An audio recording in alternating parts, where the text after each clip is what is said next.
राय ने 9 मजदूरों की मौत की जानकारी भी दी। वहीं इस हादसे के बाद सियासी पारा भी हाई हो गया है। अवैध खनन मौत को निमंत्रण। धनबाद में अवैध खनन से बड़ा हादसा, चाल धंसी, कई मजदूरों की मौत।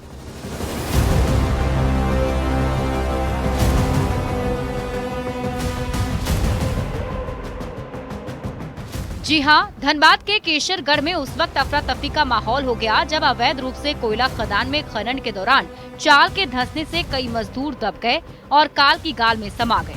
ये हादसा बाघमारा थाना क्षेत्र के ब्लॉक 2 में हुआ है, जहां अवैध रूप से चल रहे खदान में मलबा गिरने से ये मौतें हुई हैं।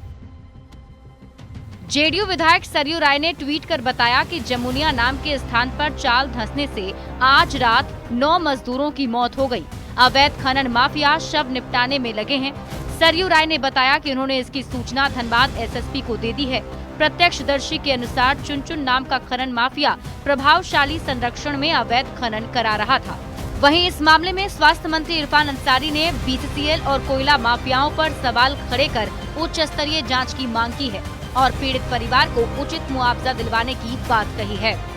बात भी करूंगा और मैं साफ निर्देश दूंगा, बीसीसीएल को कंट्रोल किया जाए। ये लोग अवैध कारोबारी कर रहे हैं, वहाँ माफियाओं से मिलकर अवैध कारोबारी वालों करवाते हैं और हमारे लोगों को ये लोग क्या करते हैं, कुछ चंद पैसे में हमारे ऑनेस्ट लोगों की जान चली जाती है। तो ये बड़ी घटना है, हम इसकी निंदा करते हैं। इस हादसे के बाद सियासत भी तेज हो गई। बीजेपी ने इस घटना की सीबीआई जांच की मांग की है। वहीं जेएमएम का कहना है कि चाल धंसने से घटनाएं दुखद हैं, सरकार इसको लेकर गंभीर है। और ये राज्य सरकार में अवैध खनन चरम पर पहुंच गया है साहब। और जो अवैध खनन के कारण विशेषकर धनबाद इलाके में लगातार चालें धंस रही हैं। हम इस पूरे मामले की सीबीआई जांच की मांग करते हैं। कैसे भी हो ऐसी वारदात को रोकना होगा, क्योंकि मालामाल तो जो माफिया हैं वो होते हैं और जान जाती है गरीब मजदूरों की। गरीबी इस कदर हावी है उस क्षेत्र में कि लोग 200, 400, 500 की दिहाड़ी में ये सब काम करते हैं। इस घटना के बाद इलाके में हड़कंप मचा है। अवैध खनन के कारण होने वाली मौतों का ये कोई पहला मामला नहीं है। बाघमारा और आसपास के इलाकों में अक्सर इस तरह की घटनाएं होती रहती हैं। झारखंड में अवैध खनन में पिछले 2 साल से कम 25 गरीब मजदूरों की जान चली गई। ये मौतें हजारीबाग, गिरिडीह, धनबाद और कोडरमा जिलों में कोयला और ढिबरा यानी अभ्रक के अवैध खनन के दौरान हुई हैं। आइए एक नजर डालते हैं इस साल के अब तक के बड़े हादसों पर। 7 जुलाई 2025 राजा कोलियरी ओसीपी में चाल धंसी। 7 जुलाई 2025 पंचेत के लूचीबाद में धंसी चाल। 5 जुलाई 2025 रामगढ़ के कर्मा खदान में चाल धंसी। 5 जुलाई 2025 अवैध खनन के दौरान 4 की मौत, 6 घायल। 22 मई 2025 हजारीबाग के केरेडारी में 3 मजदूर की मौत। 9 मई 2025 कोडरमा में ढिबरा में 2 लोगों की मौत। 18 जनवरी 2025 हजारीबाग के बड़का गांव में 2 की मौत। इस हादसे के बाद एक बार फिर सवाल उठ रहे हैं कि अवैध खनन पर क्यों नहीं लग रही रोक? बार बार मौत के बाद भी सबक क्यों नहीं? खनन माफिया को किसका संरक्षण? पुलिस अवैध खनन पर क्यों नहीं लगा पा रही रोक? कोल कंपनियां निगरानी क्यों नहीं करती? न्यूज़ 18 के लिए धनबाद से संजय गुप्ता, लोहरदगा से आकाश साहू और रांची से निरंजन की रिपोर्ट।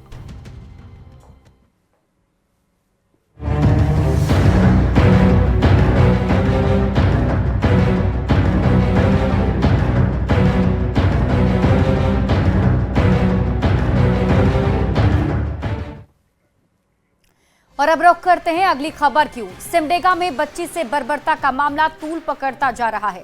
नाबालिग को अगवा कर दुष्कर्म के आरोपी के पिता को पुलिस ने गिरफ्तार किया है। अलाउद्दीन पर बेटे को संरक्षण देने का आरोप लगा है। 16 जुलाई से 19 जुलाई बाप बेटे के कब्जे में लड़की थी। ये रिपोर्ट थी। अलाउद्दीन का पाप नहीं होगा माफ। अलाउद्दीन पर बेटे को संरक्षण देने का आरोप। पुलिस की जांच में हुआ बड़ा खुलासा। अलाउद्दीन के संरक्षण में रेप का आरोप। सिमडेगा में मासूम बच्ची से बर्बरता का मामला अब तूल पकड़ता जा रहा है। जहां नाबालिग को बंधक बनाकर घर में रखने, दुष्कर्म करने और वीडियो बनाने के आरोप में पुलिस ने सनसनीखेज खुलासा किया है। लड़के के पिता अलाउद्दीन को पता था कि लड़की उसके घर में है, उसका बेटा लड़की के साथ गलत कर रहा है। उसके बाद भी वो चुप रहा और अपने बेटे का साथ देता रहा। पुलिस ने अलाउद्दीन को संरक्षण देने के आरोप में गिरफ्तार कर जेल भेज दिया है। दुष्कर्म का आरोपी और अलाउद्दीन का बेटा नाबालिग है, जिसे बाल सुधार गृह भेजा गया है। अनुसंधान के क्रम में यह बात प्रकाश में आई कि अभियुक्त के पिता अलाउद्दीन को इस बात की जानकारी थी, उनके संरक्षण ने इस घटना को अंजाम दिया, जिसको दिनांक 23/7/2025 को गिरफ्तार कर न्यायिक हिरासत में भेजा जा रहा है। पीड़िता द्वारा बताया गया कि अश्लील वीडियो एवं फोटो बनाया गया। झारखंड बीजेपी अध्यक्ष बाबूलाल मरांडी के बताने पर सीएम ने इस मामले में संज्ञान लिया था और सोशल मीडिया पर लिखा कि ये बिल्कुल बर्दाश्त के काबिल नहीं है। पुलिस आरोपियों की पहचान कर कठोरतम कार्रवाई करे, उन्हें अविलंब गिरफ्तार करे, साथ ही बच्ची और उनके पूरे परिवार की सुरक्षा सुनिश्चित कर सभी सरकारी सहायता उपलब्ध कराए। सिमडेगा के कोलेबिरा प्रखंड में रेप की घटना हुई थी। 16 जुलाई की रात आरोपी ने अपहरण कर दुष्कर्म किया था। अश्लील फोटो और वीडियो दिखाकर रेप की घटना को अंजाम दिया था। 2 दिनों तक बंधक बनाकर नाबालिग के साथ गलत किया, जिसके बाद 19 जुलाई को पीड़ित लड़की भागकर घर आई और आप बीती बताई। घटना के आरोपी और पीड़िता दोनों नाबालिग हैं। पीड़ित और परिवार वालों को जान से मारने की धमकी भी दी जा रही है। मामला तूल पकड़ने के बाद सिमडेगा पुलिस भी हरकत में आई। ट्वीट कर बताया कि कोलेबिरा थाने में केस दर्ज की गई है। 20 जुलाई को कांड संख्या 65/25 दर्ज किया गया है। नाबालिग आरोपी को बाल सुधार गृह भेजा गया है। मेडिकल जांच के बाद पीड़ित का बयान भी दर्ज किया गया। पीड़ित और परिवार की सुरक्षा के लिए कार्रवाई की जा रही है। दुष्कर्म की घटना को लेकर आगे की जांच जारी है। देखना है पुलिस बाकी आरोपियों के खिलाफ क्या एक्शन लेती है। सिमडेगा संवाददाता श्रीराम पुरी के साथ ब्यूरो रिपोर्ट न्यूज़ 18।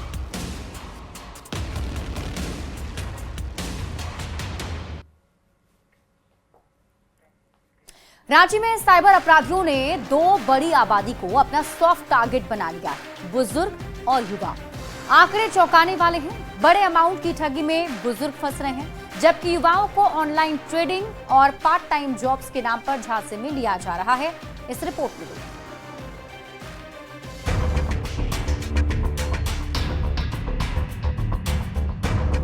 वहीं अगर बात करें 10 लाख से नीचे के साइबर फ्रॉड की, तो इसमें सबसे ज्यादा शिकार युवा हो रहे हैं। 2024 में 243 केस दर्ज हुए थे, जबकि 2025 में जुलाई तक ये आंकड़ा 202 पहुंच चुका है। Online trading, Instagram job offers, part time income जैसे लालच में युवा फंस रहे हैं।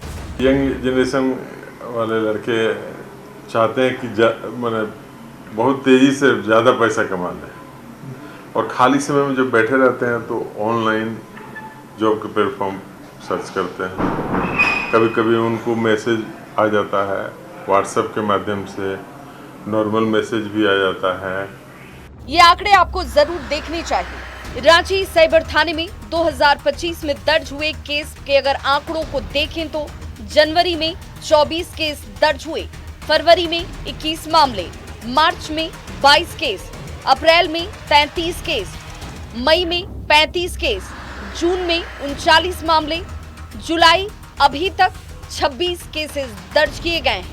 साइबर मामलों की बढ़ती संख्या पर डीएसपी नेहा बाला ने कहा कि 3 तरह के साइबर फ्रॉड इस वक्त रिपोर्ट किए गए हैं, जिनमें सीनियर सिटीजन सबसे ज्यादा प्रभावित हैं। हमारे पास state cyber crime police station में अभी तक 79 केसेस हो गए हैं इस साल, जिसमें 80% इन्वेस्टमेंट स्कैम से रिलेटेड है। 5 या 6 केसेस डिजिटल अरेस्ट से रिलेटेड है। रेस्ट हमारे नवादा और नालंदा एरिया से ओरिजिनेट जो होते हैं फ्रेंचाइजी रिलेटेड फ्रॉड्स, वो रिपोर्ट हुए हैं। 3 कैटेगरी के फाइनेंशियल फ्रॉड्स हमारे यहाँ इस साल रिपोर्ट हुए हैं अब तक। इसमें सीनियर सिटीजन्स ज़्यादा टारगेट हुए हैं। हमारे पास जो केसेस रिपोर्ट हुए हैं उसमें सीनियर सिटीजन्स ही टारगेट हुए हैं, जो जिनका एज ग्रुप 85 से 90 ईयर्स तक है। बुजुर्गों से लेकर युवाओं तक साइबर अपराधियों का दायरा लगातार बढ़ रहा है। जरूरत है समय रहते जागरूकता फैलाने की, ताकि कोई भी लालच या डर के जाल में न फंसे और साइबर अपराधियों की चाल नाकाम हो सके।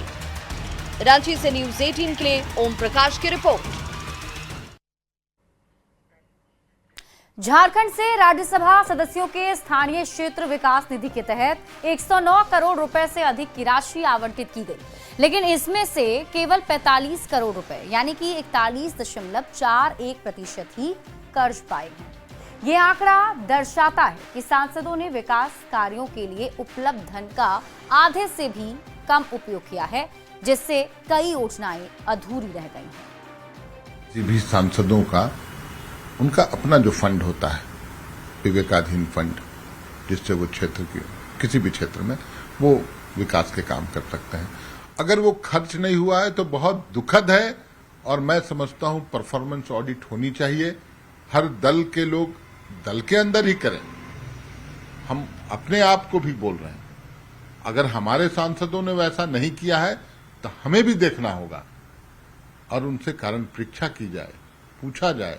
देखिए, राज्यसभा हो या लोकसभा हो, जो सांसद को पैसा अलॉट किया जाता है वो जन विकास के लिए किया जाता है, जनता की समस्याओं का निदान के लिए किया जाता है।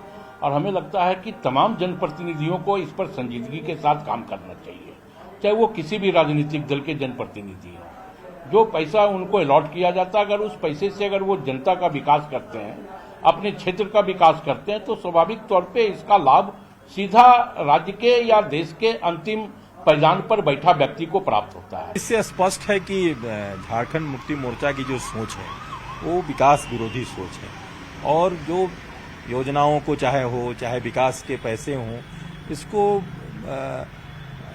खर्च करने के लिए पता नहीं किस कारण से वो प्रतीक्षा करते रहते हैं, क्योंकि इसको तो समय सीमा के अंदर में खर्च करना है, तो इनको विकास से कुछ भी लेना देना नहीं रहता है।